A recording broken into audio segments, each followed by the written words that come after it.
Assalamualaikum.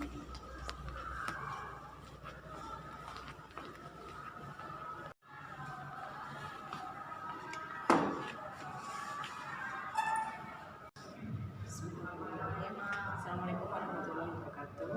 Waalaikumsalam warahmatullahi wabarakatuh. Terima kasih Eca sudah hadir menemui Ibu.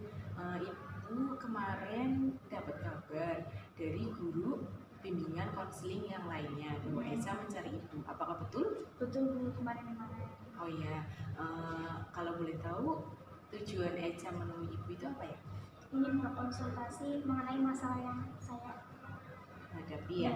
Oke, mungkin bahasanya konseling individu. Nah, iya, Eca mungkin sudah tahu ya terkait konseling individu atau kurang begitu jelas? Kurang begitu jelas Bu. Oke, sedikit Ibu akan menjelaskan terkait konseling individu. Nah, sebelum Ibu menjelaskan, mungkin Ibu akan membatasi ada kontrak waktunya ya, Cak. Ya. Ini sudah jam 11 kurang 10 menit. Ya. Itu artinya konseling selesai pada pukul 11.35. Karena ini 1 jam pelajaran, mungkin nanti setelah ini Eca ada pelajaran yang lain. Agar Eca itu tidak izin di pelajaran yang lain. Karena pada dasarnya semua mata pelajaran itu sangat penting. Tinggal bagaimana siswa itu mengambil ilmu yang diberikan oleh gurunya. Jadi jam 11.35 ya, kita sepakati bersama ya. Oke, sebelum Ibu tadi Eca mengatakan bahwa konseling individu itu saya belum begitu jelas Bu, karena konseling individu itu jarang banget anak-anak yang mungkin tahu ketika saya mau ke ruang BK, mau konsultasi, mau konseling dengan guru BK. Nah, di sini Ibu sedikit ingin menjelaskan kalau konseling individu itu suatu layanan bimbingan dan konseling yang hanya dilakukan oleh 2 orang, yaitu klien dan konselor. Klien itu siswanya, itu Eca sendiri, dan konselor itu Ibu sebagai guru BK-nya. Nah, di dalam konseling individu itu ada beberapa asasnya.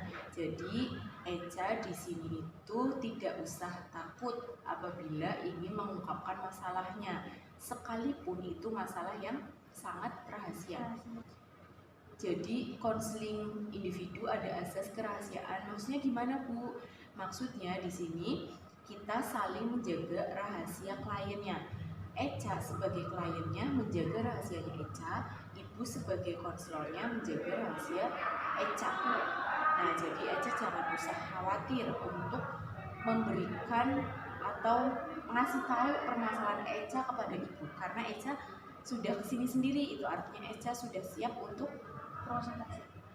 Untuk menyelesaikan masalahnya. Oke. Apa yang sedang Eca rasakan saat ini? Rasa kurang percaya diri ketika bergaul dengan orang lain, dan saya merasa diri saya tidak cukup baik atau tidak cukup sempurna untuk bergaul dengan orang lain, dikarenakan saya merasa minder dengan kecacatan fisik yang saya punya Bu. Contoh yang dimaksud cacat fisik Eca itu apa? Bisa disebutkan? Maaf, saya mempunyai cacat fisik di sebelah. Oke, sedikit ya? Iya. Karena Ibu tidak begitu terlihat ketika Eca bergaul gitu, karena cuma sedikit ya. Iya, tapi itu yang membuat Eca itu kurang percaya diri kayak gitu. Yang membuat Eca tidak percaya diri selain itu mungkin tidak bersosialisasi atau berteman dengan yang lainnya? Apakah Eca punya geng atau circle? Tidak punya Bu, saya lebih banyak berdiam diri di kelas karena itu tadi saya merasa minder. Merasa minder dengan kekurangan yang ada dalam tubuh Eca gitu ya. Selain itu, Eca selain minder itu, apakah Eca tetap nggak percaya diri ketika misalnya kayak presentasi, terus berbicara di depan kelas, berbicara dengan banyak orang, ya apakah seperti itu? Iya Bu, minder karena di saat saya presentasi otomatis mereka melihat saya, melihat apa yang mereka lihat seperti kayak mimik wajah, dan pasti cacat fisik saya pasti juga terlihat, dan itu membuat saya minder kayak apakah mereka melihat saya dengan tatapan yang merendahkan saya. Berarti Eca mempunyai pemikiran bahwa saya tuh nggak bergaul dengan teman-teman karena saya tahu diri kayak gitu. Iya, betul. Tahu diri saya mempunyai kekurangan fisik seperti yang tadi disebutkan gitu. Itu pikiran Eca seperti itu ya? Iya, pikiran saya seperti itu. Jadi teman-teman menganggap rendah Eca kayak gitu. Padahal apakah Eca sudah pernah mendengar sendiri? Untuk mendengar secara langsung kayaknya tidak pernah atau belum. Tapi saya merasa sadar diri sendiri gitu Bu. Kalau iya saya punya kekurangan ini, pasti mereka melihatnya dan pasti mereka akan merasa kayak saya ini tidak cocok untuk bergaul dengan mereka. Apakah Eca itu hanya teman sekelasnya aja yang merasa seperti itu? Kayaknya di luar juga masih. Dan itu semua jenis kelamin perempuan. Saya juga. Apa yang membuat Eca seperti ini di faktor keluarganya? Kebetulan saya punya 2 adik, di mana saya merasa kedua orang tua saya ini pilih kasih Bu, yang membuat saya setiap saya punya keinginan atau punya ungkapannya untuk diungkapkan, saya memilih untuk berdiam diri saja di kamar. Jadi Eca lebih apa ya, memendam perasaan Eca, entah itu marah, kecewa, kayak gitu, sedih gitu ya. Apakah Eca itu di kalangan lingkungan rumah seperti itu? Iya. Tidak percaya diri juga? Dia tidak percaya. Sulit bergaul dengan teman-temannya karena pemikiran irasionalnya itu? Saya tidak pantas untuk mengikuti. Apa yang membuat Eca itu merasa kadang diri ini tuh nggak pantas untuk bergaul dengan teman, terus pemikirannya juga teman saya itu mampu-mampu Bu, sedangkan saya itu masih kurang mampu kayak gitu. Apa yang membuat Eca seperti itu? Faktor utamanya tentu saja fisik, karena saya rasa mereka punya fisik yang bagus, yang dimana ketika mereka berbicara di depan umum atau melakukan aktivitas lainnya, mereka pantas-pantas saja, sedangkan saya kayak oke, saya memang bisa melakukan aktivitas yang lainnya, tetapi bagaimana dengan fisik saya yang tidak pantas saja. Oke, di sini Ibu bisa sedikit menyimpulkan permasalahan Eca. Eca itu mempunyai pemikiran yang irasional. Pemikiran irasional itu klien atau Eca-nya yang contoh ya kayak tadi, Bu saya tuh menganggap diri saya itu tidak pantas untuk bergabung atau bergaul dengan teman-teman yang lain karena notabene teman satu kelas saya itu orang-orang mampu sedangkan saya kurang mampu. Terus juga mereka menganggap bahwa saya tuh rendah karena saya mempunyai kekurangan fisik kayak gitu ya. Nah terus yang kedua, Eca anaknya yang cerdas, pintar, tetapi ketika disuruh berbicara di depan kelas itu Eca kayak apa ya, tiba-tiba berbeda, tidak lepas seperti teman-teman yang lainnya. Padahal saya yakin Eca tuh mampu karena Eca termasuk anak yang masuk di 3 besar kayak gitu. Eca juga sebenarnya orangnya aktif, tetapi keaktifan itu tiba-tiba terhenti karena ada sedikit apa ya, yang merasa kurang percaya diri untuk ikut di eskul itu, dan teman-temannya ya begitu Bu, banyak yang mampu, terus cantik-cantik, kalau pintar sih saya bisa dikategorikan mampu gitu ya, tapi kalau misalnya fisik kadang saya tuh minder Bu kayak gitu karena mempunyai keterbatasannya itu yang tadi disebutkan Eca. Nah, apakah kalau misalnya Eca seperti ini terus, apa akibatnya cu? Akibatnya saya merasa diri saya rendah juga Bu, karena pola pikir yang saya buat seperti yang dikatakan tadi, pemikiran yang irasional, dan itu sangat merugikan saya sendiri karena itu menjadi hambatan saya untuk berkembang lebih baik. Nah, jika Eca melakukan kayak gini terus, apa yang terjadi? Yang terjadi, saya akan stuck di tempat. Ketika saya pintar, iya saya pintar, tetapi saya tidak mencoba untuk belajar berbicara di depan umum, ya tentu saja saya tidak akan pernah bisa untuk belajar. Nah, Eca sudah tahu kan, kalau misalnya Eca seperti ini terus, Eca akan mengalami kerugian. Dan di sini banyak merugikan diri sendiri. Betul. Karena yang pertama, Eca itu tidak berkembang. Walaupun Eca cerdas, tetapi Eca tidak mampu bersosialisasi. Eca di sini itu selain ilmunya tidak bermanfaat, Eca juga tidak punya banyak teman. Iya. Coba kalau misalnya Eca cerdas, pinter ya, Eca mampu kayak gitu, mampu mengajari temennya di bidang matematika, fisika, apapun itu. Tetapi Eca itu dari diri Eca tidak mau bergaul. Apakah kepintaran Eca bermanfaat? Tentunya tidak. Tidak. Nah, itu yang membuat kerugian bagi diri Eca. Selain Eca tidak berkembang, Eca tidak punya teman, terus yang lain pun terhambat. Ya kan, ketika Eca pengen ikut ekskul juga terhambat, tidak mengeksplor dirinya, padahal Eca tuh mampu. Nah, itu yang membuat akibat ketika Eca tuh melakukan seperti itu terus. Nah, sekarang ditanya, apakah Eca akan begini terus? Tentu saja tidak mau. Saya datang ke sini juga untuk meminta solusi dari masalah yang saya hadapi. Oke, di sini konseling individu kita bareng-bareng menyelesaikan masalah. Penyelesaian masalah, solusi pun bukan dari ibu, tapi Eca yang akan mengatakan di sini. Misal Eca melakukan kayak gini, akibatnya kayak gini. Nah, bagaimana Eca bisa keluar dari kebiasaan negatif itu? Tadi Eca sudah mengatakan kalau misalnya melakukan kayak gini terus, Eca akan rugi. Iya, betul. Eca tidak bermanfaat, Eca tidak punya teman, gitu. Nah, coba Eca belajar sedikit demi sedikit. Coba dari Eca, apa yang akan Eca lakukan ketika sudah tahu bahwa Eca kalau misalnya melakukan kayak gini itu akan salah ataupun dirugikan?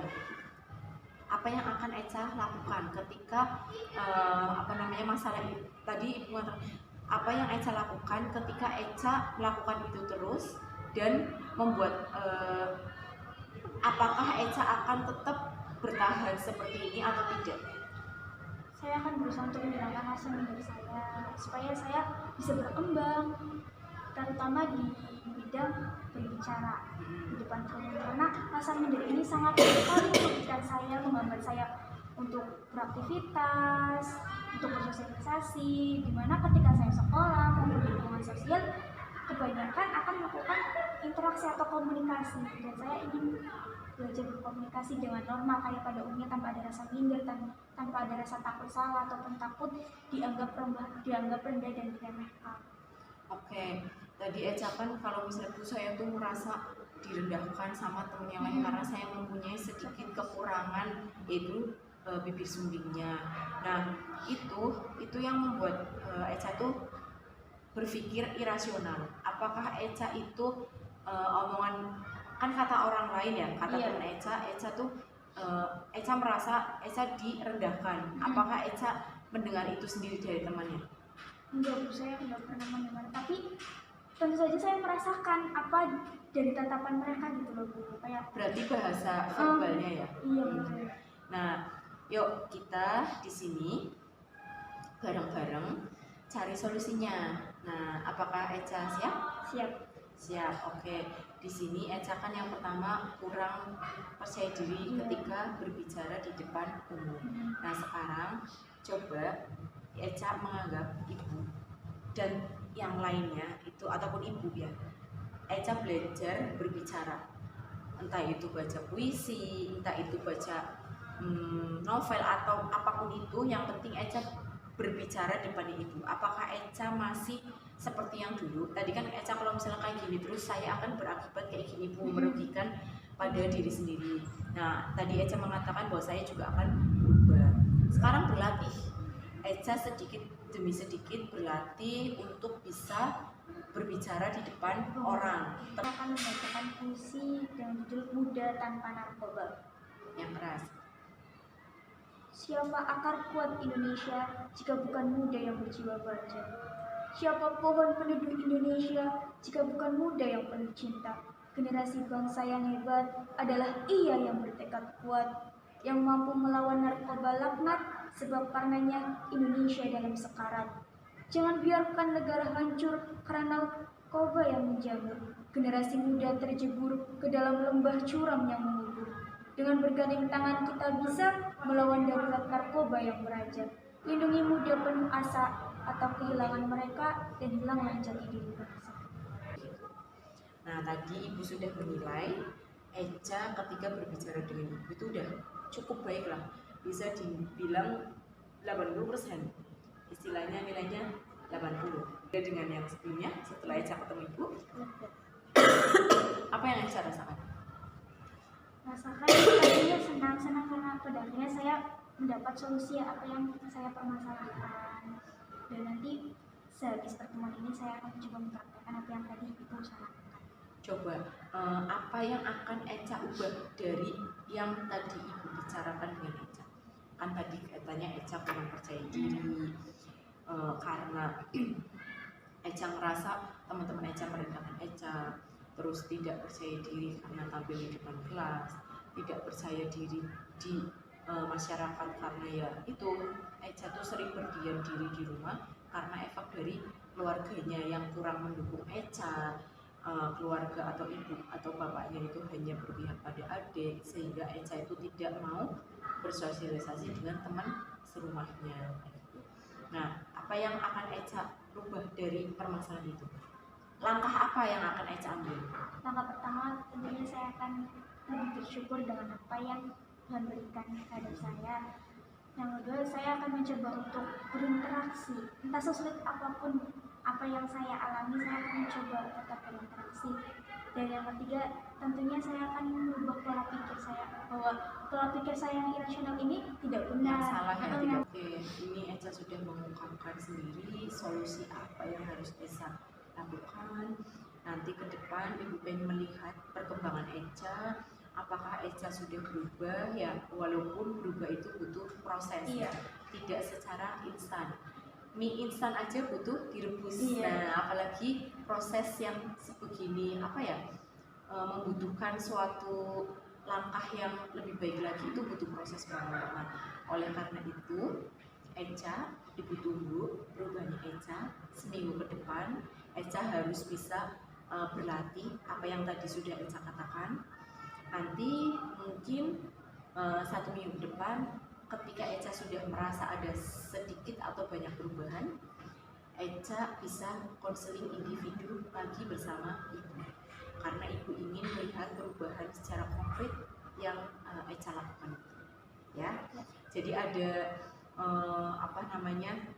pengawasan ataupun apa ya, rasa tahunya Ibu itu bisa terlihat, maksudnya Ibu tuh bisa melihat perubahannya Eca, sampai mana nih Eca berubah kayak gitu, karena Eca sudah mengungkapkan sendiri mau begini gitu. Oke, berhubung waktunya sudah habis, nah nanti minggu depan ya Eca ya bisa konseling individu lagi dengan Ibu. Mudah-mudahan kita diberi umur panjang, sehat selalu, dan mudah-mudahan bisa diri kita ini bisa bermanfaat ke orang banyak. Oke, adakah yang ingin Eca tanyakan sebelum kita akhiri? Kayaknya semua pertanyaan saya sudah dijawab. Oke, mudah-mudahan Eca lebih baik lagi setelah melakukan konseling individu ini. Tujuannya apa konseling individu ya? Itu untuk menyelesaikan masalah, setidaknya tidak langsung tertuntaskan, tetapi butuh waktu dan proses. Oke, terima kasih Eca sudah datang ke Ibu untuk melakukan konseling individu dengan sukarela. Mudah-mudahan menghasilkan sesuatu yang lebih baik dan lebih positif. Oke, Ibu akhiri ya. Wabillahi taufiq wal hidayah. Wassalamualaikum warahmatullahi wabarakatuh. Waalaikumsalam.